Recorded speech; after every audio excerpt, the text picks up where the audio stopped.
I mean, one problem I had with the Pfizer trial was that they're only tracking like the participants for like 2 or 3 months, like after the vaccine. That's it? Yeah, that's it. That's And pretty short amount of time. yeah, it's a very short amount of time. I think that's a big problem, and that's probably because number one, I don't think their efficacy data is as good as they think, and I'm wondering. They're like, we gave it to them. They're not sick after a week. They're good. Exactly. Pretty much. They're like, all right, like we found it. It's a cure. Success. I mean, I can see this being a yearly thing, right? But like you said, the immune system might not respond. Yeah. Even if you get COVID, right? You're only immune to it for a certain amount of time, and then you can get it again, apparently. So. Yeah, that's true. We don't know who gets it again and like how often that happens, but it does happen. That much we know.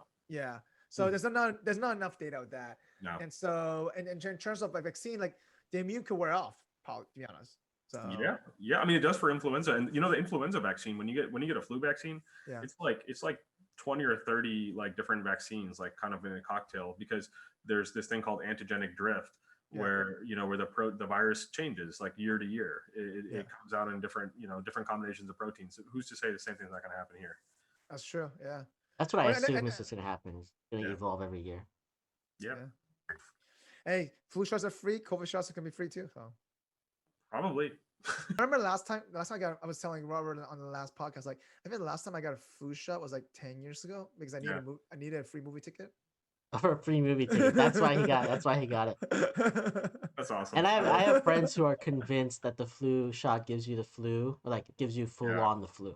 Yeah, I mean, I tell patients that all the time. I'm like, it doesn't give you the flu. You don't get influenza, but you get sick. You get a fever and you get a cold, so you think you have the flu, but really you don't. And I remember I got chills from it one time. That's about it. And then it went away the next day. Is that the movie ticket one? Yeah. So that's why it's worth it though. Stop. It was worth it. You know what's amazing to me? What's amazing about this is that like I've seen like zero flu like all year, zero, and it's because of all this distancing and like the fact that like people are like, super. It's not zero. It's a lot less for sure. It's a lot less. It's not zero, but I personally have not seen any cases of flu. Whereas normally I'd see like at least like a dozen. Is it that that there's less flu, or is it that the flu is being diagnosed as COVID? It could be both. No. It's less flu because we have a different assay for. So if you're getting admitted or you're getting evaluated for viral complaints, we obviously we're testing for COVID, but if the COVID's negative, you're right, we're not necessarily testing for flu as much. Maybe that could be it. But if you're getting admitted to the hospital, like we're testing you for everything.